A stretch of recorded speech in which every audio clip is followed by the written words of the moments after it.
हाँ, तो आज बौद्ध धर्म के बारे में है, ये पार्ट 2 है। बौद्ध धर्म इसके पहले मैंने बौद्ध धर्म करवा दिया था, मतलब फर्स्ट पार्ट हो गई है बौद्ध धर्म की। देखो, अगर वनडे एग्ज़ाम के लिए बौद्ध धर्म के है तो मैं ये वीडियो शॉर्ट बनाना चाह रहा हूँ, मतलब बना दूंगा। लेकिन जो जितने भी बौद्ध धर्म में मेन क्वेश्चन है, जो सारे पीसीएस लेवल तक के क्वेश्चन है, दरोगा मेंस जो भी आपको भरना है, यूपीएसआई, सारा मैं बौद्ध धर्म में कवर करवा दूंगा। ये इसलिए वीडियो लंबी हो जा रही है। अगर और ज़्यादा डिटेल से पढ़नी है, कम से कम बौद्ध धर्म की 3 वीडियो आएगी। फर्स्ट मैंने डाल दिया है, ठीक है। सेकेंड आज मैं बताऊंगा, और मे भी थर्ड आ सकती है, ठीक है। एक मिनट,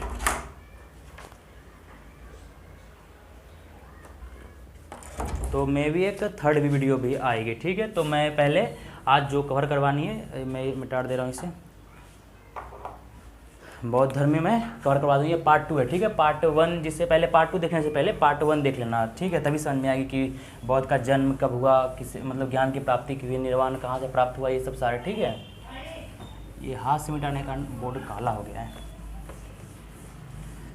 ठीक है। ये बौद्ध धर्म है, बौद्ध धर्म का पार्ट 2 है, ठीक है। फर्स्ट जाके देख लें तो इसमें सारे कुछ के पता चल जाएगा, ठीक है। मैं आज पार्ट 2 में बता दे रहा हूँ कि क्या क्या है। वैसे तो पार्ट 3 भी होगी वीडियो ने ना, ले हाँ, तो पार्ट 2 में बता दे रहा हूँ कि मैं क्या क्या है। वैसे पार्ट 3 तक जाएगी, उसके बाद बौद्ध धर्म खत्म हो जाएगा। बौद्ध धर्म से हर एक एग्जाम में क्वेश्चन आते हैं, मे भी 1 से 2 क्वेश्चन तो आते हैं, कन्फर्म है। मतलब एक क्वेश्चन तो कन्फर्म है हर एग्जाम में आना बौद्ध धर्म से, चाहे वो बौद्ध का जन्म के बारे में छोटा मोटा एग्जाम में, महापरिनिर्वाण किसे बोलते हैं, सारनाथ मतलब धर्मचक्र प्रवर्तन किसे बोलते हैं, या फिर निर्वाण किसे बोलते हैं, मृत्यु कब हुई, कहाँ हुई, जन्म कहाँ हुई, कहाँ प्रथम उदय थी, ये सब तो हर एक एग्जाम में आना ही आना, इंपॉर्टेंट है वेरी वेरी। इसलिए ये लगभग 3 वीडियो में जाएगी, ठीक है। ये बौद्ध धर्म शॉर्ट में जाएगा, ज़्यादा नहीं। पार्ट 2 लिख लो यहाँ, ठीक है।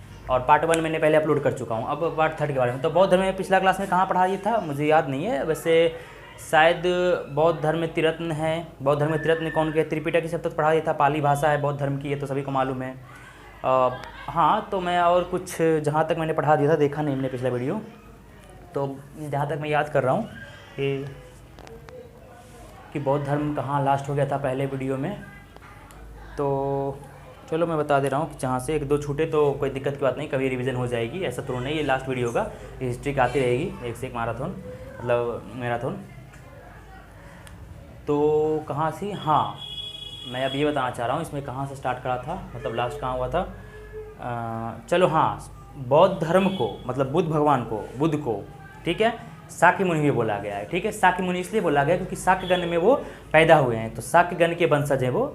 उनके पिता शाक्य गण के मुखिया थे, तो शाक्य गण में पैदा होने का इनको शाक्य मुनि बोला गया। ये तो मालूम होना चाहिए, ठीक है। ये मालूम लिख लो कि ये मतलब सेकेंड पार्ट का वीडियो यहीं से स्टार्ट होती है कि शाक्य गण में पैदा होने का इनको शाक्य मुनि भी बोला गया है, ठीक है। वेरी वेरी इंपॉर्टेंट है, पूछ देगा कि शाक्य मुनि किसे बोला गया है, तो बुद्ध भगवान को शाक्य मुनि कहा गया है, इन्हें बुद्ध को। क्यों? क्योंकि शाक्य गण में पैदा होने के कारण, शाक्य वंश से थे ये, शाक्य मुनि बोला गया है। और हाँ, जो जिसको पहले भी देखो, डायरेक्ट पार्ट 2 मत देखना, पार्ट 1 पहले देखो, फिर समझ में आएगी।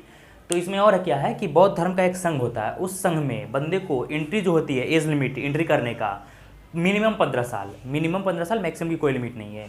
बुद्ध संघ जो है, बुद्ध भगवान का एक संघ है, मतलब जहाँ बुद्ध भगवान बैठ के लोगों को ज्ञान देते हैं, अपना उपदेश देते हैं, तो उनका एक संघ है। उसमें ऐसे थोड़ा है कि जो बच्चा पैदा हुआ है 1 साल का, 2 साल का, 5 साल का, 10 साल का, उसे एंट्री दे दो वहाँ पे ताकि वो हल्ला करे, उसे कुछ समझ नहीं आएगी, नहीं। इसलिए तो एक लिमिट है, एज लिमिट 15 साल। बौद्ध धर्म के अनुसार 15 साल का बच्चा जो है वो थोड़ा सा समझना अच्छा, मतलब समझदार हो जाता है। इसलिए मिनिमम जो लिमिट है बौद्ध संघ में एंट्री करने का, मिनिमम जो है वो 15 वर्ष के है बंदा, 15 वर्ष की आयु का बंदा एंट्री कर लेता है। देखो, बुद्ध संघ में जो एंट्री करने की थी वो सिर्फ पुरुष का था, स्त्री नहीं थी उसमें एंट्री करना, स्त्री को अलाउड नहीं था। बुद्ध संघ में बौद्ध भगवान जहाँ उपदेश देते थे वहाँ पे सिर्फ पुरुष अलाउड था, स्त्री नहीं अलाउड थी, क्योंकि बुद्ध भगवान का कहना था कि अगर स्त्री को अलाउड कर दूंगा ना तो ये धर्म जो है ना ज़्यादा साल तक नहीं चलेगी। और वैसा ही हुआ था। फिर आगे जाके बताऊंगा फ्यूचर में कि इनका एक प्रियसिस होता, आनंद होता है, उनके कहने पे इन्होंने स्त्रियों को बौद्ध संघ में प्रवेश का अनुमति दे देते हैं, ठीक है। तो देने के बाद क्या होता है कि प्रथम इनके अनुयायी कौन बनती है महिला में, इनकी सौतेली माता जो इनको पाला पोसा है, इनकी मौसी होती है वो प्रजापति गौतमी, ठीक है। वो इनके प्रिय जो शिष्य होते हैं आनंद, उनके कहने पे स्त्रियों को भी एंट्री मिल जाती है। इसी के कारण आधा बौद्ध धर्म 1000 साल चलने के बजाय 500 साल ही चलता है। मतलब इनके अनुसार बुद्ध भगवान बोले थे कि अगर तुम नहीं करवाते ये एंट्री स्त्रियों की तो ये धर्म जो है ना 1000 साल तक चलता है कम से कम, लेकिन 500 साल तक ही चला है।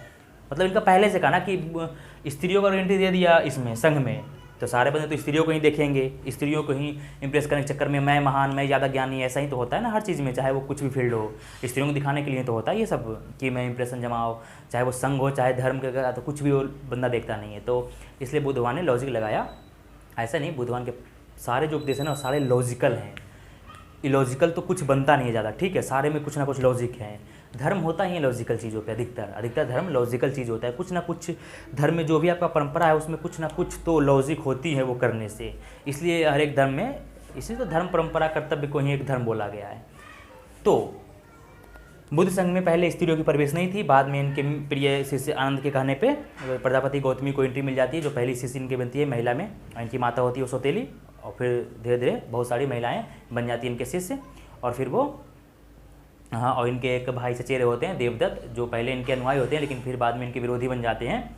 तो इनको बुद्ध भगवान को उनके गद्दी से हटा के खुद संघ का प्रमुख बनना चाहते हैं वो देवदत्त। तो ये सब याद रखना, वेरी वेरी इंपॉर्टेंट क्वेश्चन है, अक्सर पूछा जाएगा। तो ये हटाओ। शाक्यमुनि कहा गया है 15 वर्ष की थी। हाँ, अब बुद्ध धर्म में प्रविष्ट होने को, मतलब बुद्ध धर्म को अच्छा से समझ लेने, अच्छा से ज्ञान लेने के, जैसे मैं हिस्ट्री में आप अच्छा ज्ञान ले लिए तो कुछ बोला गया ना इतिहासकार, या वैसे ऐसे बुद्ध धर्म में अगर आप ज़्यादा ज्ञान ले लिए हैं तो उसे बोला, मतलब ज़्यादा प्रविष्ट हो गए हैं बुद्ध धर्म में, तो उसे बोला गया उपसंपदा। तो यहाँ लिखना बुद्ध धर्म में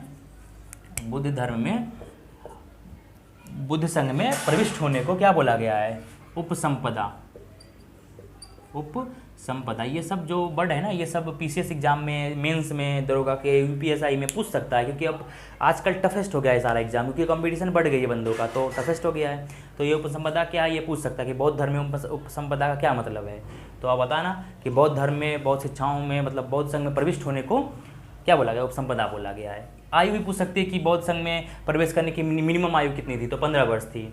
शाक्यमुनि किसी का तो जानते नहीं हो आप, ठीक है। और क्या मैं बताऊँ, तो हाँ उपसंपदा बोला गया। और ये तो मैं बता दिया था ना शायद लगभग, देखो यहाँ पे कि बुद्ध धर्म का तिरत्न जो है, बुद्ध धर्म का तिरत्न, ठीक है, वो जैन धर्म का तिरत्न भी मैं बता दिया जैन धर्म के वीडियो में, साम्यक दर्शन, साम्यक ज्ञान, साम्यक आचरण, वो था बौद्ध धर्म के, जैन धर्म का तिरत्न। लेकिन बौद्ध धर्म का तिरत्न क्या है पूछ देगा क्वेश्चन में, ये देगा कि बौद्ध धर्म में तिरत्न कौन कौन से हैं, यहाँ पे दे देगा 4 ऑप्शन, ऐसे ऐसे कुछ भी। तो बौद्ध धर्म का तिरत्न है बुद्ध, धम्म एंड संघ। याद रखना, वेरी वेरी इंपॉर्टेंट है, बुद्ध, धम्म एंड संघ। बुद्ध का मतलब क्या है? तार्किक ज्ञान। इस बुद्ध का मतलब क्या है? तार्किक ज्ञान, लॉजिकल नॉलेज, ठीक है। लॉजिकल, किसी भी नॉलेज के पीछे लॉजिक होना चाहिए, ये नहीं कि रूढ़िवादी हो, कुछ भी मान लो, बस परंपरा बन गया है उसके पीछे कोई लॉजिक ना हो मान लो, नहीं। बुद्ध का मतलब लॉजिक ज्ञान। धम्म का मतलब क्या हुआ? इसका मतलब तार्किक ज्ञान। लिखना चाहते हो तो लिख लो, मैं बोल रहा हूँ ना तार्किक ज्ञान, क्योंकि फिर ज़्यादा वीडियो लंबी हो जाए। धम्म का मतलब होता है बौद्ध शिक्षाओं को धम्म बोला गया है, बौद्ध शिक्षाओं को धम्म बोला गया है,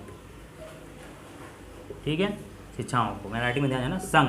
संघ हुआ कि उपासक और भिक्षुओं के संगठन को, उपासक जो देखो बौद्ध धर्म दो मतलब अनुयायियों में बटा था ना, एक उपासक और एक भिक्षु। जो भिक्षु जो ब्रह्मचार्य रख के भिक्षा मांग के अपना बौद्ध धर्म को फॉलो करते हैं, वो जो धर्म प्रचार करते हैं इनका, वो भिक्षु कहलाए। उपासक जो गृहस्थ जीवन मतलब करते हुए बौद्ध धर्म के फॉलोअर्स है, उसे उपासक बोला गया। तो दोनों के संगठन, जो संगठन बैठेगा ना संघ, उसे संघ बोला गया है। याद रखना कि भिक्षुओं एंड उपासकों के, ये क्या लिखने की जरूरत है? भिक्षु उपासकों के, मैं इसका मतलब समझा दें, बौद्ध धर्म एवं संघ का मतलब क्या है, ये तिरत्न है, ठीक है। अब तो हो गया, संगठन को बोला गया है, तो ये हो गया तिरत्न। ये वेरी वेरी इंपॉर्टेंट है कि बौद्ध धर्म का तिरत्न कौन कौन से है, तो बुद्ध, धम्म, संघ। बुद्ध का मतलब तार्किक ज्ञान, धम्म का मतलब शिक्षाओं या बौद्ध शिक्षाओं, और संघ का मतलब भिक्षुओं एंड उपासकों के संगठन को, जहाँ संघ बैठेगा उसे संघ बोला गया है। तो ये तिरत्न हो गया। अब मैं मिटा दे रहा हूँ, हाँ अब वेरी वेरी इंपॉर्टेंट अगला टॉपिक है, मैं इसे मिटा दे रहा हूँ उससे। इसके बाद जो है ना वो है, अब वीडियो आने के लिए फ़ैन बंद करना पड़ेगा, और गर्मी में फ़ैन बंद करना मतलब समझते हो ना कितने, ये बोर्ड जो है ना ब्लैक हो गया। तो दिख तो रहा होगा ना मैं क्या लिख रहा हूँ। वैसे मेरे वर्डों पे ध्यान देना, दिखने से क्या मतलब है। तो देख लो मैं क्या बोल रहा हूँ। तो हाँ ठीक है, बौद्ध धर्म का हो गया। अब देख लो इसमें कि बौद्ध धर्म की संगीति कहाँ हुई है, उसका अध्यक्ष कौन था, किसके शासनकाल में हुआ था, यानी मतलब किसने करवाया था, और किस ईरा में हुआ था, मतलब किस साल में हुआ था। ये वेरी इंपॉर्टेंट है, हर एग्जाम में अच्छे अच्छे एग्जाम में आते हैं, आजकल तो सारे एग्जाम में आ जाते हैं ये सब वर्ड, ठीक है। तो मैं यहाँ लिखा दे रहा हूँ वेरी इंपॉर्टेंट, ये सब याद कर लेना, ठीक है। पहले यहाँ पे लिखो, डैश में मार देता हूँ। पहले मैं बताता हूँ यहाँ पे क्या, मैं ये बता दे रहा हूँ कि यहाँ पे लिखो, क्या लिखो, संगीति, ठीक है, संगीति, ऐसे डैश मारो। संगीति के बाद यहाँ पे लिखो साल, ठीक है, वर्ष, किस वर्ष में हुई है, यहाँ में मारो। वर्ष के बाद आप लिखो क्या, संगीति कौन सा, फर्स्ट संगीति, सेकंड संगीति, फोर्थ संगीति, ठीक है। और उसके बाद इतना तो लिखने की ज़रूरत भी नहीं है इतना दूर तक। यहाँ देखो वर्ष, उसके बाद क्या कि अध्यक्ष, अध्यक्ष लिखना है ना, नहीं कहाँ हुई है, स्थान, वेरी वेरी इंपॉर्टेंट, स्थान के बाद कि स्थान के बाद अध्यक्ष, इसका अध्यक्ष कौन है, ये संगीति का, पहला संगीति का अध्यक्ष, दूसरा संगीति का अध्यक्ष कौन है, ये सब अध्यक्ष, ठीक है, अध्यक्ष। तीसरा वेरी वेरी इंपॉर्टेंट कि किसके शासनकाल में हुआ है, किस राजा के शासनकाल, मतलब इंडिया या उत्तर भारत में उस समय किसका शासनकाल था, ठीक है। संगीति, वर्ष, स्थान, अध्यक्ष और शासनकाल, यही 5 चीज़ के बारे में वेरी वेरी इंपॉर्टेंट है, जानना है, तो मैं यहाँ बता दे रहा हूँ, ठीक है। यहाँ देख लो, पहली बौद्ध संगीति, यहाँ लिखो पहली यानी फर्स्ट बौद्ध संगीति। फर्स्ट बौद्ध संगीति जो है किस वर्ष में हुआ था, तो जैसे ही बुद्ध भगवान की मृत्यु होती है, ठीक है, जैसे ही बुद्ध भगवान की मृत्यु होती है, बस मृत्यु होती है उसी साल में, 483 ईस्वी में इनकी मृत्यु होती है, 80 साल के एज में। इसे बौद्ध धर्म में महापरिनिर्वाण बोला गया है, आगे वाला वीडियो बता दिया हूँ मैं।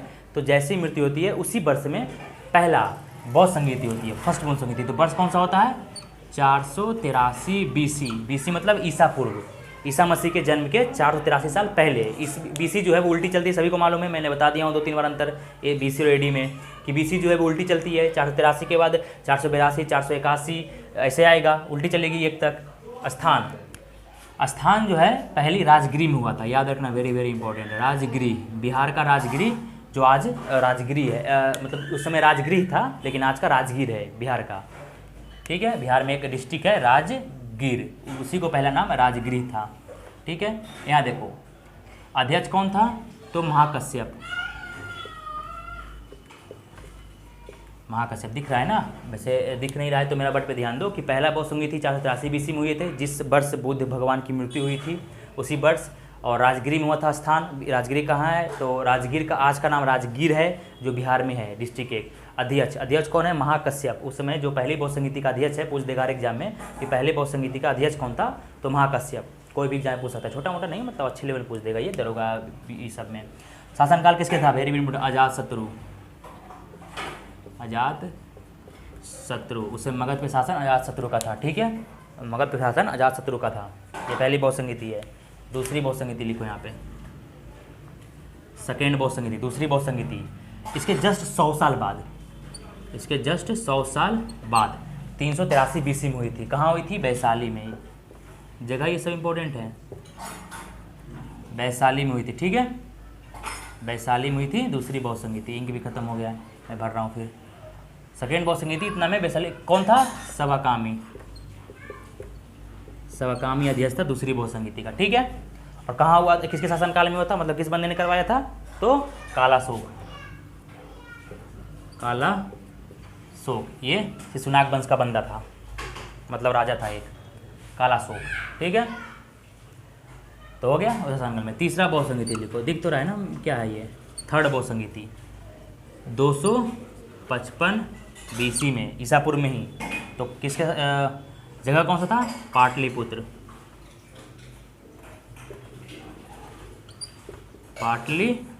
पाटलिपुत्र आज का पटना, बिहार की राजधानी जो है पटना, वो पाटलिपुत्र पहले नाम था, ठीक है। इसका नाम चेंज करके पटना किसने रखा था, शेरशाह सूरी ने रखा था, आगे बताऊंगा इतिहास में। थर्ड 225 में पाटलिपुत्रा, इसका देश कौन था, मोगलीपुत्र, मोगली चड्डी वाला नहीं जो जंगल में है, मोगलीपुत्र, हाँ याद रख सकते हो उसके नाम से। अब इंक भर लेता हूँ मैं, मोगलीपुत्तिस, मोगलीपुत्तिस दिख रहा है ना, मोगलीपुत्तिस, मोगलीपुत्तिस। थर्ड बौसंगीति वर्ष 2055 BC, जगह पाटलिपुत्रा, अध्यक्ष मोगलीपुत्तिस। ठीक है, शासन अशोक का, अशोक द ग्रेट सम्राट अशोक। 261 BC में कलिंग युद्ध के बाद ही ये बौद्ध धर्म एक्सेप्ट कर लेता है। उपगुप्त इनके गुरु होते हैं बौद्ध धर्म में, इनको दीक्षा देते हैं अशोक को। उपगुप्त से दीक्षा लेके ये बौद्ध धर्म को एक्सेप्ट कर लेते हैं। क्यों? क्योंकि इन्होंने इतना हिंसा मचाया था, उस तहलका मचाया था उस युद्ध में, कलिंग में। कलिंग युद्ध का वीडियो में डाल दिया, मेरा प्ले लिस्ट बना हुआ है युद्ध का बारे में, उसमें जाकर देख लेना। इतना तहलका मचाता है ये बंदा कि ये पहले बहुत मतलब क्रूर टाइप के होते हैं, उसके बाद ये बहुत अच्छा बंदा बन जाते हैं, बहुत अच्छा राजा था, ग्रेट किंग सम्राट अशोक का, चक्रवर्ती सम्राट बन जाते हैं। ये बौद्ध धर्म को एक्सेप्ट कर लेते हैं। उसके बाद इनके शासन के बाद, इनके डर से तो कोई अटैक नहीं करता उस समय इंडिया में, इसके डर से। उसके बाद धीरे धीरे इनकी वंश कमजोर होने पड़ता है बौद्ध धर्म के कारण, क्योंकि बौद्ध धर्म अहिंसा को फॉलो करता है। अहिंसा मेनली है, अहिंसा ही फॉलो करना। जैन धर्म बौद्ध धर्म में मेनली जो फोकस दिया गया है निर्वाण और अहिंसा पे, अहिंसा को फॉलो ही करना है, क्योंकि किसी को भी नहीं। जैन धर्म तो इतना है कि बंदे सब्जी को भी नहीं, मतलब खेत भी नहीं जोते कि वहाँ पे कीड़े मकोड़े तो वही मर जाए जैन धर्म में। इसलिए बहुत कम, मतलब बहुत से रीज़न ऐसे कि जैन धर्म और बौद्ध धर्म ज़्यादा नहीं विकसित हुआ, आगे बताऊँगा। तो चौथा बौद्ध संगीत यहाँ लिखो, ये तीसरा हो गया। चौथा लास्ट, ऐसे पाँचवा भी हुआ था, लेकिन पाँचवा को उतना ध्यान नहीं रखना है। पाँचवा ऐसे बंदे बोल देते हैं, पाँचवा हुआ था, हेनसांग आया था उसके काल में, हर्षवर्धन के काल में, लेकिन पाँचवा नहीं हुआ था। पाँचवा के याद रखना, याद रखना 4 ही हुआ था। ठीक है, कहीं कहीं आपको कोई बंदा आपको बताएगा कि पाँचवा भी हुआ था, लेकिन उसे बौद्ध संगीति में इंक्लूड नहीं किया गया। ठीक है, ऐसे पाँचवा बौद्ध संगीति आप उसे बोल सकते हैं। जब हर्षवर्धन के काल में इलाहाबाद में होती है, उस समय अध्यक्ष जो चीफ गेस्ट होता है वो हेनसांग होता है। ठीक है, वो पाँचवा बौद्ध संगीति होती है, लेकिन उसका मैं लिखाऊंगा नहीं क्योंकि उसको ऐड नहीं किया गया चौथे में। तो चौथा लिखो कि चौथे बौद्ध संगीति वर्ष कौन सा था? प्रथम ईस्वी, ईसा मसीह के जन्म के बाद का ईस्वी, प्रथम ईस्वी था। ईयर भी लिख लो 78 AD, ये AD है, बाकी सारे BC है। कैसे AD? एनो डोमिनी, इसका मतलब था एनो डोमिनी, मतलब ईसा मसीह के जन्म के बाद, मतलब 78 ईस्वी में। इसको हिंदी में ईस्वी बोलेंगे, 78 ईस्वी में। 78 ईस्वी में चौथी बौद्ध संगीति होती है। स्थान कौन सा था? Kundalvan, very very important. और कुंडलवन कहाँ है? कश्मीर में। विकरण में क्या लिखा हूँ? कुंडलवन हुआ कश्मीर में हुआ है। अध्यक्ष कौन था? वासुमित्र, वासुमित्र कनिष्क के दरबार में थे वासुमित्र, ये अध्यक्ष होते हैं। और उपाध्यक्ष भी लिख लो, ये अध्यक्ष हैं, ठीक है, और उपाध्यक्ष लिख लो। उपाध्यक्ष अश्वघोष होते हैं, कहीं कहीं दोनों ऑप्शन में तो दोनों मार देना, अश्वघोष उपाध्यक्ष होते हैं। ठीक है, वासुमित्र जो होते हैं वो अध्यक्ष होते हैं, चौथी बौद्ध संगीति का अध्यक्ष, और उपाध्यक्ष अश्वघोष होते हैं। ठीक है, जगह कौन, शासनकाल किसका होता है? कनिष्क का। ठीक है, कनिष्क। ये भी क्या, रुक जाओ मैं 1 मिनट रुक जाना, इंक में भर लेता हूँ। ठीक है,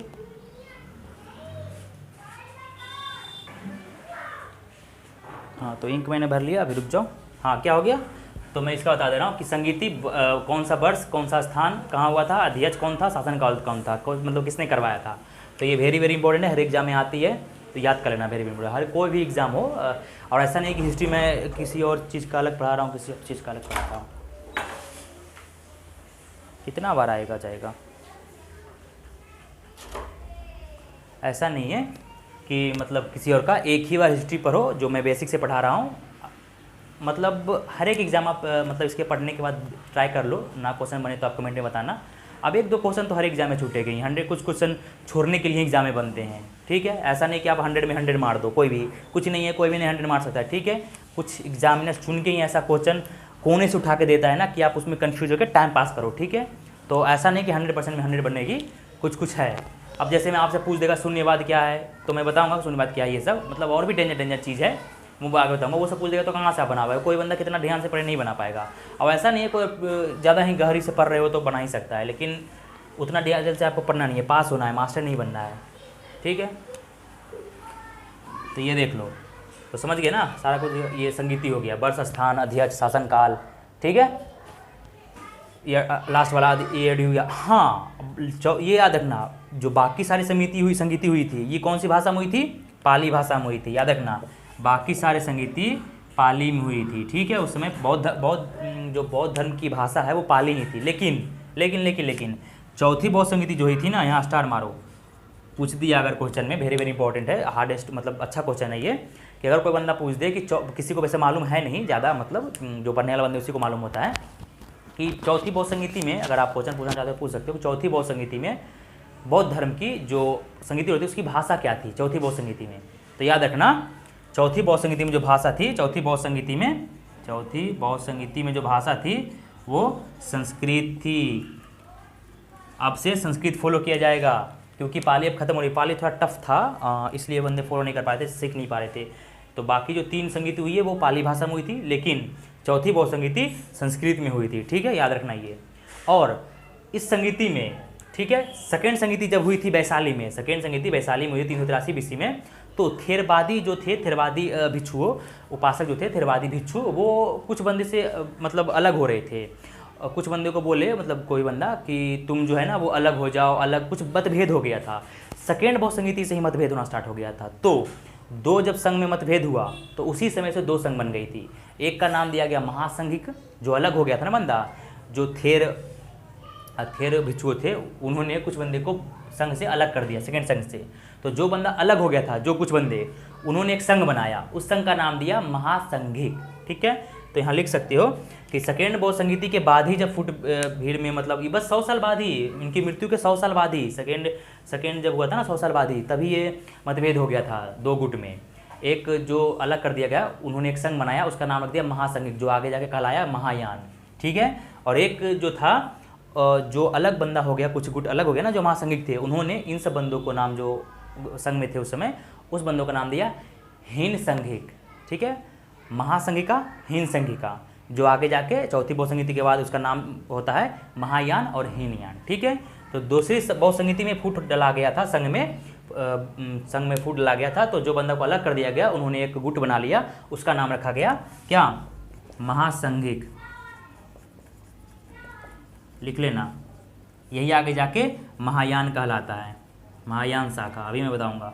और किसमें, हीन संघिक, जो हीनयान कहलाता है आगे जाके। ठीक है, तो महासंघिका ये दूसरे ही संगीति के बाद टूट फूट हो गया था, जो महासंघिक कहलाया और हीन संघिक कहलाया, आगे जाके महायान और हीनयान कहलाया। अब मैं इसे मिटा दे रहा हूँ। हाँ, फिर चौथी बौद्ध संगीति के बाद जो 2 संप्रदाय बन गया अच्छे से, महासंघिक, उसका नाम महायान कहलाया, और एक हीनयान और महायान। तो ऐसे बोला जाता है कि महायान के जो संस्थापक उसे नागार्जुन को बोला गया है, लेकिन ऐसा नहीं है, गुट का नाम बस रख दिया गया, कोई संस्थापक नहीं है, कुछ गुट थे, उसी का नाम महायान रख दिया गया। ठीक है, ऐसे अगर ऑप्शन में रहे नागार्जुन तो मार सकते हो। ठीक है, और जो बौद्ध संगीति के, जो बौद्ध धर्म के रूढ़िवादी चीज़ को फॉलो करते थे, रूढ़िवादी, लॉजिक नहीं, लॉजिकल, रूढ़िवादी मतलब लॉजिकल नहीं होता है, बिना लॉजिक के कुछ बातों को मानने को, बिना लॉजिक के परंपरा को मानने को रूढ़िवादी बोला गया है। और जो परंपराओं को लॉजिक की तरह मानते हैं वो रूढ़िवादी नहीं हुए। तो रूढ़िवादी ये लोग थे हीनयान वाले, और ये लोग महायान वाले जो थे वो रूढ़िवादी नहीं थे। मैं बता रहा हूँ हीनयान और महायान में अंतर क्या है। ठीक है, तो हीनयान और महायान में अंतर मैं बता दे रहा हूँ। तो ये सब हो गया ना, ये सब लिख लिया। अब जल्दी जल्दी मैं बताना चाह रहा हूँ, इसलिए मैं कुछ बीच में बात नहीं कर रहा कि वीडियो लंबी ना हो। मैं हमेशा वीडियो छोटी रखना चाहता हूँ, लंबी हो जाती है, क्योंकि अब नॉलेज है तो टोटल नॉलेज लोगे ना। क्यों बार बार हिस्ट्री पढ़ते रहना कहीं और टीचर से जाके, जब मैं बता ही रहा हूँ टोटल चीज़। तो हिस्ट्री में आप पढ़ो और कोई भी टीचर से पढ़ो, शायद मैं भी इतना ही बताए। अब कुछ बंदा कंपटीशन करेगा तो अलग ही चीज़ बता सकती है, बस मैं जो इम्पोर्टेंट है वही बता रहा हूँ। ठीक है, चाहे वो एग्ज़ाम हो चाहे वो नॉलेज हो। तो देख लो यहाँ पे, तो हीनयान चौथी बौद्ध संगीति के बाद, दूसरी में तो फूट डाला गया था। चौथी बौद्ध संगीति के बाद बुद्ध संघ जो था वो 2 संप्रदाय में बट गया। 2 संप्रदाय, एक हीनयान एक महायान। ठीक है, तो हीनयान और महायान में अंतर लिखो कि हीनयान और महायान क्या है। इधर लिखो महायान क्या है, और महायान के बाद इधर लिखो हीनयान क्या है। हीनयान और महायान, चलो यही पीछे लिख लो, ये आगे लिख लो, हीनयान और महायान। ठीक है, अंतर है दोनों में, क्या है दोनों, महायान हीनयान। बहुत सारे बंदे को अंतर नहीं मालूम होता है। ठीक है, जैसे जैन धर्म भी बट गया था ना, अकाल पड़ गया था, फिर जब भद्रबाहु आए थे तो जैन धर्म में क्या स्थूलभद्र और भद्रबाहु के फॉलोअर्स हो गए थे, एक श्वेतांबर एक दिगंबर में बट गया था। वैसे ही चौथी बौद्ध संगीति के बाद बौद्ध संप्रदाय जो है 2 भागों में बट गया, एक का नाम हीनयान, दूसरा का नाम महायान पड़ गया। ठीक है, अब हीनयान में क्या है कि हीनयान में पहला लिखो, हीनयान में क्या है कि हीनयान का जो आइडल है, मतलब जो मेनली बात है, जो फोकस किया गया है वो आहार्त पद है। हीनयान आहार्त पद के मतलब होता है कि अपने निर्वाण की प्राप्ति के लिए सारा काम करना। महायान का जो वो है क्या, महायान का जो आइडल है, आदर्श है, वो क्या है, वो बोधिसत्व है। बोधिसत्व के मतलब होता है कि अपनी निर्वाण की चिंता ना करके दूसरे के निर्माण की फिक्र करना, मतलब अपनी चिंता ना करके दूसरे की फिक्र करना, दूसरे के निर्माण की प्राप्ति करवाना, महायान का है। ठीक है, और तो हीनयान लिखो, ये निम्न मार्ग है। हीनयान ये निम्न मार्ग है, हीनयान निम्न मार्ग है, मतलब थोड़ा टफ है। ये उत्कृष्ट मार्ग, मतलब थोड़ा बीच, ये मीडियम मार्ग है लेकिन ये उत्कृष्ट, ये अच्छा मार्ग है, उत्कृष्ट मार्ग। ठीक है, दूसरा पॉइंट लिखो, ये बुद्ध भगवान को महापुरुष माना है, बुद्ध भगवान को महापुरुष माने हैं ये हीनयान वाले लोग। ये लोग रूढ़िवादी है ना, इलॉजिकल फॉलो करते हैं, महापुरुष माने। इन्होंने बोला कि बुद्ध भगवान खुद अपनी तपस्या से अपने आप को निर्वाण प्राप्त किए, तो हम लोग भी करेंगे। तो बुद्ध को महापुरुष माना है हीनयान वाला। ये लोग देवता माने हैं, ये लोग भगवान माने हैं, देवता माने हैं महात्मा बुद्ध को। ठीक है, हीनयान वाले रूढ़िवादी हैं, ये रूढ़िवादी हैं। बौद्ध धर्म की जो परंपरा है इसको रूढ़िवादी तरह से मानते हैं, ये लॉजिकल है, रूढ़िवादी नहीं है, रूढ़िवादी नहीं, जिसके पीछे लॉजिक है वही चीज़ फॉलो करते हैं ये। ठीक है, इनका मार्ग जो है वो टफ है, ये टफ मार्ग फॉलो करवाता है हीनयान वाले। टफ मतलब कठोर, अत्यंत कठोर लिखो, अत्यंत कठोर मार्ग, ये निम्न मार्ग, मतलब नहीं इजी मार्ग, आसान मार्ग, निर्वाण प्राप्ति के लिए आसान मार्ग। ठीक है, 5वां पॉइंट भी लिखो, और क्या लिखोगे, ये ज़्यादा भिक्षुओं पे ध्यान देते हैं कि एक तो अत्यंत कठोर है और ये भिक्षु उपासक को फॉलो करवाता है, मतलब इसमें जो आता है ना हीनयान को, वो भिक्षु होता है अधिकतर, भिक्षुओं के लिए। और ये जो है ये सर्व साधारण के लिए, सर्व साधारण के लिए, मतलब उपासक, मतलब सर्वसाधारण दोनों है, भिक्षु उपासक दोनों हीनयान में एंट्री कर सकता है। ठीक है, 6ठा भी लिख लो। इनका जो पॉइंट है किसका, हीनयान का 2 और संप्रदाय है, 2 मुख्य संप्रदाय है। हीनयान का 2 मुख्य संप्रदाय है, एक है वैभाषिक, याद रखना वेरी वेरी इंपॉर्टेंट, क्यों, वैभाषिक एंड सौत्रात्रिक। क्यों कि याद रखना है, क्यों, क्योंकि वैभाषिक और सौत्रात्रिक लिखा जाएगा कि वैभाषिक एंड सौत्रात्रिक किस संप्रदाय से संबंधित है, तो आप बौद्ध धर्म मार दोगे बौद्ध होगा, तो नहीं तो हीनयान। ठीक है, वैसे ही इसका जो मुख्य है वो शून्यवाद है,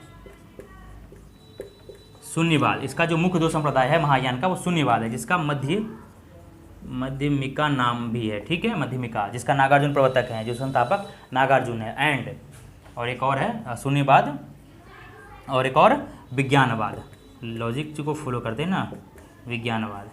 ठीक है, इसे योगाचार भी बोला गया है, विज्ञानवाद। तो शून्यवाद के संस्थापक नागार्जुन, विज्ञानवाद का मैत्रेय, याद कर सकते हो। मैत्रेय जो है उनको भावी बुद्ध बोला गया, याद रख लो, मैत्रेय को भावी बुद्ध बोला गया है, भावी मतलब आने वाला बुद्ध, मैत्रेय को। बस यही था। हाँ, इनका जो आइडल है 7वां आइडल, आदर्श जो है हीनयान का आदर्श जो है क्या है, आहार्त पद।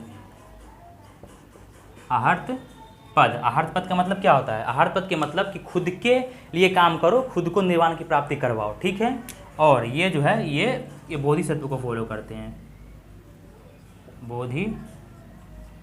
बोधिसत्व को फॉलो करते हैं। बोधिसत्व का मतलब क्या होता है कि अपनी निर्वाण की टेंशन ना लेके दूसरे के निर्वाण की पहले फिक्र करना, दूसरों के पहले फिक्र करना, बोधिसत्व का कारण है महायान का। तो ये अक्सर महायान ज़्यादा इजी था, ज़्यादा अच्छा था, देखने से कंपेयर लगता है। ये रूढ़िवादी भी है, रूढ़िवादी नहीं है, इसमें भिक्षुओं की एंट्री है, इसमें दोनों की एंट्री है।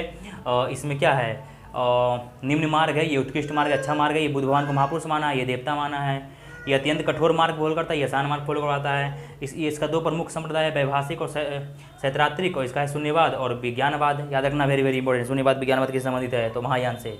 ज़्यादा फॉलोअर्स महायान कहीं होते हैं, ठीक है। जैसे कनिष्क हो गया, हेनसान हो गया, ये सब महायान को फॉलो करता है बंदा, ठीक है। आगे जाके बताऊंगा। तो हीनयान महायान में यही 5-7 अंतर है, जान लो। इनका आदर्श जो है आहार्थ पद है बोधिसत्व का, और इनका महायान का बोधिसत्व। क्वेश्चन आ सकता है कि आहार्थ पद किस संप्रदाय का वो है, आइडल है, आदर्श है, तो हीनयान का, या फिर बुद्ध धर्म में आएगा तो, और बोधिसत्व किसका है, तो महायान का। तो हीनयान और महायान में अंतर दिख गया, समझ गए होगे क्या है छोटा मोटा अंतर। शून्यवाद मध्यम का नागार्जुन, नागार्जुन के प्रवर्तक है शून्यवाद के। नागार्जुन बेसिक फॉलोअर्स है। नागार्जुन एक ग्रेट अच्छा बंदा थे बौद्ध धर्म में, मैं बता दूंगा। ये कनिष्क के बारे में आता था। नागार्जुन को ही भारत का आइंस्टीन बोला गया है, ठीक है। और उनका कंपेयर मार्टिन लूथर किंग से भी किया गया था, आगे बताऊंगा सारा चीज़। ये सब याद रखना।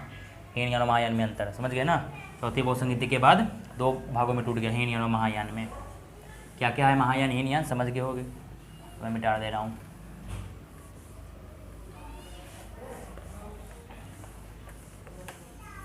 अब क्या मैं बताऊँ, और भी है, बहुत कुछ है अभी तो एक और वीडियो लगेगी। तो हीनयान में और देख लो क्या है, मतलब महायान हीनयान खत्म हो गया। अब क्या, अब देख लो कि जैसे में धार्मिक जुलूस है, याद रखना है, वेरी वेरी इंपॉर्टेंट। धार्मिक जुलूस, धार्मिक जुलूस होता है ना, तो धार्मिक जुलूस कौन निकाला, पहले धार्मिक जुलूस नहीं निकलता था, ठीक है। आजकल तो मुस्लिम लोग, हिंदू लोग, सारे लोग धार्मिक जुलूस निकालते हैं। तो धार्मिक जुलूस का जो शुरुआत है ना, जुलूस का शुरुआत बुद्ध धर्म ही किया, बुद्ध धर्म ने ही करवाया। धार्मिक जुलूस का जो भारत में है, धार्मिक जुलूस का स्टार्टिंग शुरुआत वो बुद्ध धर्म के लोग ही ने करवाया, बुद्ध धर्म ने ही करवाया, ठीक है। और बैसाख की पूर्णिमा याद रखो, बैसाख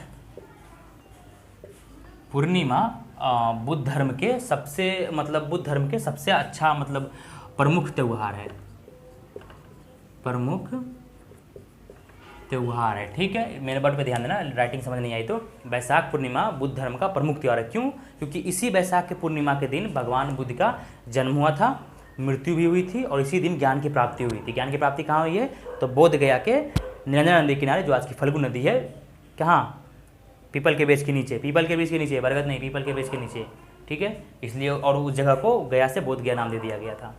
वहाँ पे जो वृक्ष है बोधि वृक्ष, वो 5वीं पीढ़ी का बोधि वृक्ष है, जिसको अलेक्जेंडर कनिंघम ने लगवाया, ठीक है। अलेक्जेंडर कनिंघम ने उस वृक्ष को लगवाया, जो 5वीं पीढ़ी का है। वैसे तो बहुत पहले बहुत बार कटी है वो वृक्ष, तो 5वीं पीढ़ी का है, जो अलेक्जेंडर कनिंघम ने लगवाया, और अभी तक है वो। अब 5वीं पीढ़ी का है वो, अभी तक है, ठीक है। और उसका पत्ता को, गिरे हुए पत्ते को छूना अलाउड है, बाकी कुछ भी अलाउड नहीं है। उसका अलेक्जेंडर कनिंघम ने लगवाया, याद रखना, आगे बता दूंगा फिर और डिटेल्स में।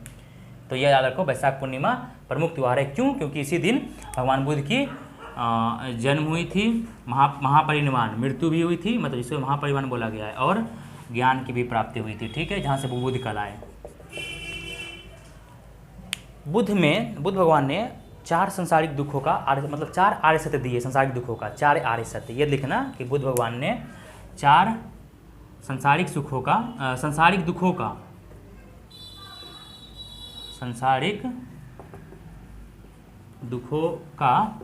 4 आर्य सूत्र दिए हैं। 4 आर्य सूत्र कौन कौन है, याद रखना है, पूछ देगा क्वेश्चन में। ये संसारिक दुखों के लिए बुद्ध भगवान ने कितने सूत्र दिए हैं, 4 दिए। कौन कौन है बता दे रहा हूँ।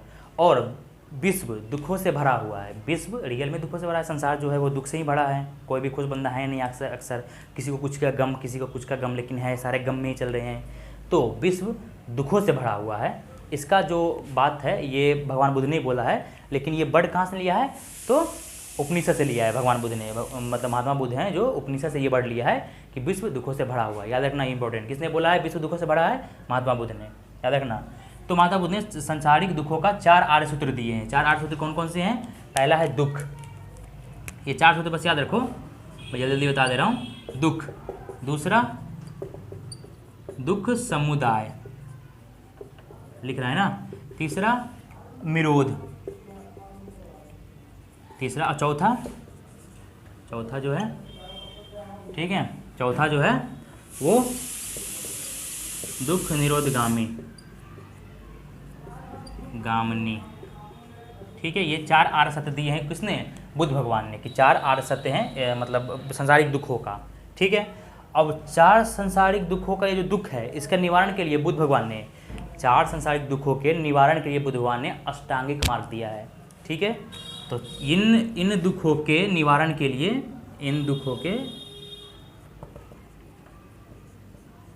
इन सांसारिक दुखों के निवारण के लिए बुद्ध भगवान ने अष्टांगिक मार्ग दिया है। 8 मार्ग अष्टांगिक मार्ग का सूत्र दिया है। याद रखना, इन 4 सांसारिक दुखों से अष्टांगिक मार्ग का सूत्र दिया है भगवान बुद्ध ने। कौन कौन से हैं? पहला लिखो, साम्यक। साम्यक का मतलब प्योर होता है, शुद्ध। साम्यक दृष्टि, प्योर दृष्टि रखो, अच्छा दृष्टि रखो, शुद्ध दृष्टि रखो। गलत निगाहें किसी पे मत डालो। इनका कहना है किसी चीज़ से जलो नहीं। किसी पे गलत निगाहें रखोगे तो जलोगे क्यों? चाहे वो लड़की हो, चाहे कोई किसी बिल्डिंग हो। बस साम्यक दृष्टि रखो। दूसरा, साम्यक मतलब प्योर होता है, याद रखना। प्योर मतलब शुद्ध। साम्यक संकल्प, साम्यक संकल्प मतलब शुद्ध संकल्प। वादा करो तो संकल्प लो तो एकदम शुद्ध लो कि फॉलो करेंगे उसे, झूठ फूस का नहीं। तीसरा,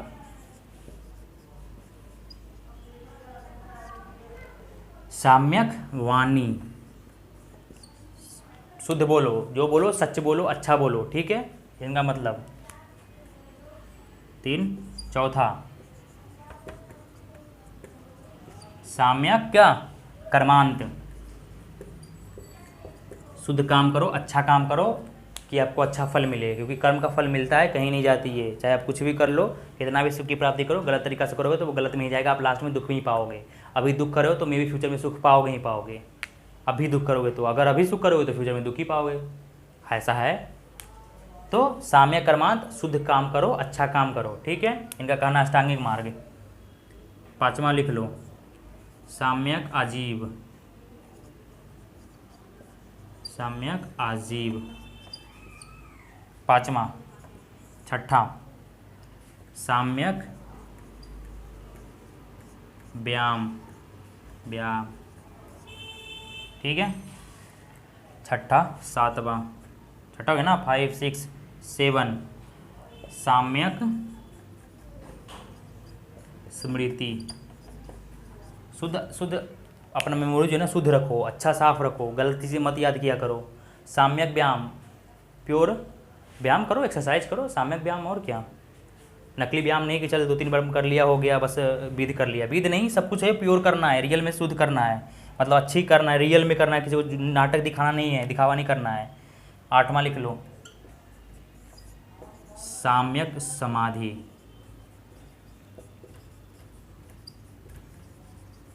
साम्यक समाधि। तो संसारिक दुखों का 4 आर्य शुद्धि हैं महात्मा बुद्ध ने। कौन कौन से? दुख समुदाय, निरोध दुख, निरोधगामिनी।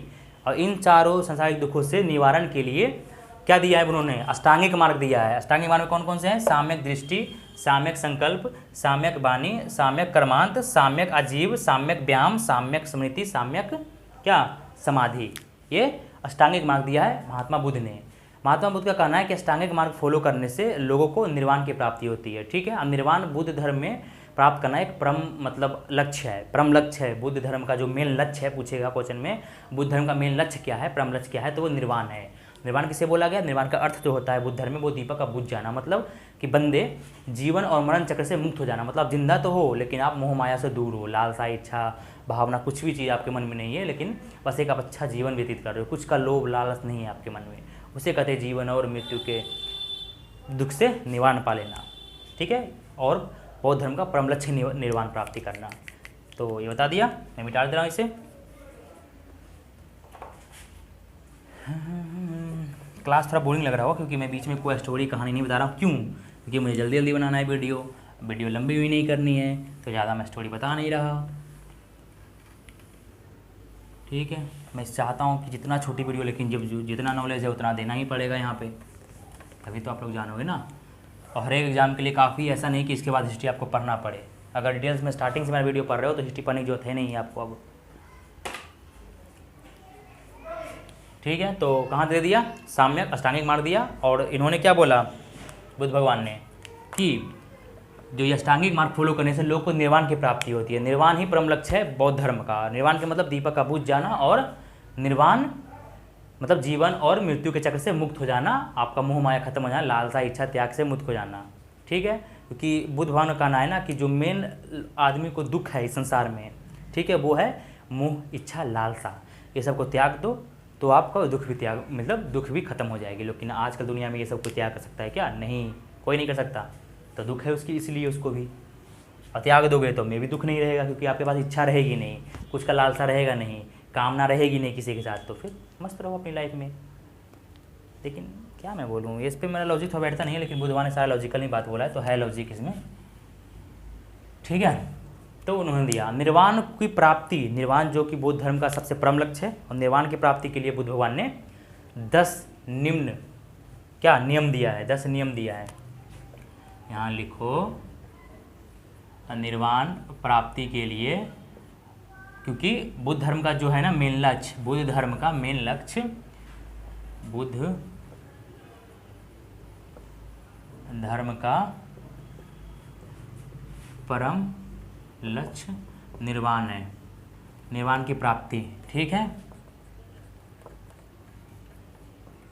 हाँ, निर्वाण की दिख तो रहा है या मैं बोल रहा हूँ वो देखना। ठीक है, के लिए निर्वाण की प्राप्ति के लिए 10 नियम का पालन करने के लिए उन्होंने बोला है बुद्ध भगवान ने। नियम 10 नियम का 10 नियम दिया है नियम को पालन करने के लिए। ठीक है, बुद्ध धर्म का परम लक्ष्य है निर्वाण, और अष्टांगिक मार्ग फॉलो करने से भी लोग को निर्वाण प्राप्ति होती है, लेकिन उसे सरल बनाने के लिए बुद्ध भगवान ने 10 ऐसे बढ़ दिया है जिसे फॉलो करने से लोग को निर्वाण प्राप्ति होती है बुद्ध धर्म में। जो कि पहला है अहिंसा। ठीक है, अहिंसा करना इनका परम लक्ष्य है, मतलब निर्वाण की प्राप्ति के लिए पहला बड़ी है अहिंसा। किसी को मारपीट नहीं करना, किसी भी जीव पे निहत मतलब कोई भी कमजोर पे हाथ न उठाना, एकदम अहिंसा से बिल्कुल दूर रहना, अहिंसा। दूसरा है सत्य, सदा सत्य बोलो, चाहे आप मार क्यों ना खा जाओ। अहिंसा का बाद सत्य बोलो। ठीक है, सत्य कहीं कहीं बोलने में भी भारी लगती है ना, तो सत्य बोलो, यह कहना है। अस्तेय मतलब चोरी ना करो। ठीक है, चोरी नहीं करना, ये तो सही बात है, चोरी नहीं करना। चौथा अपरिग्रह, अपरिग्रह के मतलब होता है अपरिग्रह के मतलब होता है धन संचयन ना करना, धन जमा नहीं करना। धन आपके पास रहेगा, लोभ आपके बढ़ेगी, क्या लूँ क्या नहीं, नहीं लिया तो भी गम, लिया तो भी पछतावा। तो धन संचयन ना करो। अब बोलोगे धन संचयन नहीं करो तो खाऊंगा क्या, कमा फिर रोक क्या रहा है, क्यों? धन रहेगा तो आपके लालसा इच्छा बढ़ेगी, कमाने की इच्छा बढ़ेगी तो दुख ले जाओगे। ये निर्वाण जीवन चयन की मुक्ति के लिए सब है, अगर फॉलो करोगे तो निर्वाण प्राप्ति होगी बुद्ध धर्म में। अपरिग्रह धन संचयन ना करना। पाँचवा मद सेवन न करना। मद सेवन न करने का मतलब दारू नशा ये सब नहीं पीना, सिगरेट सुटका गुट्टा ये सब नहीं पीना। ठीक है, पाँचवा। छठा लिखो असमय भोजन न करना, असमय भोजन न करना। चौथा के बाद ये पाँचवा था, ये छठा है, नहीं पाँचवा हो गया, ये छठा है, ये सातवां है। ठीक है, असमय भोजन न करना और सुखद बिस्तर पे नहीं सोना, सुखद बिस्तर पर न सोना। जो अच्छा बिस्तर आपका गद्दे वाला बिस्तर है ना, उस पर नहीं सोना, नहीं तो आप आलस आपके पास आ जाएगी और सोए रह जाओगे मस्ती में, हमेशा आपको बेड ही याद आएगी क्योंकि सुखा वाह आनंद का नींद आ रहा है, मस्त बेड है, तो सोए रह जाओगे। तो इसलिए इन्होंने लॉजिकल सारे वर्ड लॉजिक है, सुखद बिस्तर पे ना सोना। आठवां लिखो,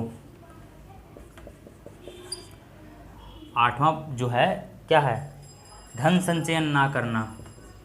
ये धन को कमाना नहीं, जमा नहीं करना, ये धन संचयन ना करना, दोनों का लगभग एक ही मतलब होता है। संचयन मतलब थोड़ा सा अंतर है, संचयन न करना मतलब इनका मतलब कमाओ भी नहीं जमा भी नहीं करो, बस भीख मांग के खाओ, यही मतलब हो ना इनका, धन संचयन ना करना। आठवां के बाद नौवां स्त्रियों से दूर रहना। अब आपका दिमाग समझ जाएगा, अरे स्त्रियों से कैसे दूर रह सकता है, शादी कैसे करूँगा, स्त्रियों से दूर रहना। अब बोलोगे स्त्री है तो दुनिया है, सही बात है। 10वां लास्ट लिख लो कि निर्वाण की बात के लिए 10वां बात है स्त्रियों से दूर रहना, गान बजान से दूर रहना, गान बजान से दूर रहना। इंक भी खत्म हो गई, दूर रहना, पक सला हमेशा इंक खत्म हो जा रही मेरी। गान बजान से दूर रहना, दिख रहा है ना, 10 मार्ग है ये। इसमें याद रखना कि 5 जो यहाँ तक है, ये 5 यहाँ तक किसे फॉलो करना है, ये 5 मार्ग तक किसे फॉलो करना है, उपासकों को जो कि गृहस्थ जीवन व्यतीत कर रहे हैं, गृहस्थ जीवन में है, मतलब जो गृहस्थ जीवन है, पति पत्नी के साथ रह रहे हैं, वो उनको बस ये निर्वाण के लिए इस 5 चीज़ को फॉलो करना है। और जो भिक्षु हैं, जो बौद्ध धर्म के भिक्षु रह के ब्रह्मचर्य का पालन करते हुए कर रहे हैं, उनको ये 10 चीज़ को फॉलो करना है। अगर 10 चीज़ को फॉलो करेंगे तो निर्वाण की प्राप्ति होगी। ठीक है, अभी तो और भी बहुत कुछ बताना है, लेकिन सोच रहा हूँ कि आज का इतना ही रहने दो, नेक्स्ट वीडियो में सारा बता दूंगा। ठीक है, तो नेक्स्ट वीडियो में बता दूँगा कि इंक भी खत्म हो रही है, भरने जाऊँगा बार बार तो वीडियो ख़राब होती है। तो बुद्ध धर्म का परम लक्ष्य निर्वाण की अष्टांगिक मार्ग जो है वो भी संसारिक सुख दुखों के निवारण के लिए अष्टांगिक मार्ग दिया गया है, और अष्टांगिक मार्ग फॉलो करने से भी आपको निर्वाण की प्राप्ति होती है। निर्वाण प्राप्त करना बौद्ध धर्म की परम लक्ष्य है। उससे आसान बनाने के लिए बुद्ध ने 10 नियम दिए हैं, वो ये 10 नियम है। स्टार्टिंग का जो 5 नियम है वो उपासकों के लिए, जो गृहस्थ जीवन व्यतीत कर रहे हैं उनके लिए 5 नियम फॉलो करना है, और बाकी जो 10 नियम है वो भिक्षुओं के लिए 10 नियम फॉलो करना है। ठीक है, गाना बजाना से दूर रहना, धन से जना करना, सारा लॉजिकल चीज़ है, लॉजिक है ये इसमें। ठीक है, बस ये नहीं कि फालतू रूढ़ीवादी है, लॉजिकल है सारी चीज़ में, आप दिमाग लगाना। और क्या बताऊँ मैं, हाँ इसके बाद वही है और क्या कि मतलब फॉलो करना। फिर बौद्ध धर्म में आगे बताऊँगा कल, या फिर अभी लिखना लिख लो, मैं बोल दे रहा हूँ क्योंकि जगह नहीं है, मिटाना नहीं चाह रहा। तो बौद्ध धर्म का जो अभी कुछ और बढ़ा है, जिसमें मूर्तियाँ, बौद्ध धर्म की मूर्तियाँ जो बनी हैं वो ज़्यादातर मूर्तियाँ बौद्ध धर्म की वो गंधार शैली में बनी है। गंधार शैली और मथुरा शैली क्या आगे बता दूंगा। तो गंधार शैली में बनी है, लेकिन बुद्ध भगवान की पहली मूर्ति मथुरा शैली में बनी है। क्वेश्चन आ सकता है कि बुद्ध भगवान की पहली मूर्ति किस शैली में बनी है, तो मथुरा शैली में, लेकिन ज़्यादातर बुद्ध भगवान की मूर्ति किस शैली में बनी है, तो गंधार शैली में, याद रखना। ठीक है, ये तो लिख ले, कोई मैं बोल दिया हूँ, लिख ले हुए भी ये। और क्या बताऊँ इसमें, बस यही तो है और क्या। और जो भी बाकी है वो मैं कल बताऊँगा, क्योंकि वीडियो ज़्यादा लंबी ना हो जाए। टाइम भी हमारे पास 9 बज गया है, तो टाइम हो गया, तो ठीक है। बस और जो भी बाकी बच गया 1-2 वर्ड वो तो मैं कल बताऊँगा, क्योंकि आज जल्दी में मेरी वीडियो इतनी बन गई है। तो ठीक है, बुद्ध धर्म के 3rd क्लास लास्ट लगेगी, 3rd क्लास, ये 2nd पार्ट है। 3rd पार्ट में पूरा बुद्ध धर्म क्लोज जाएगी। अगर पढ़ लोगे तो बुद्ध धर्म से भी कोई छूटेगा नहीं, और 1-2 तो हर एक चीज़ में छूटती है, लेकिन इससे छूटेगा नहीं, डिटेल्स में है ये। तो ठीक है, और किसी को कुछ भी डाउट लगे कमेंट में बता सकता है, वीडियो अच्छी लगे वो भी कमेंट में आप बताना। ठीक है, तो मिलते हैं नेक्स्ट वीडियो में, बाय, बस।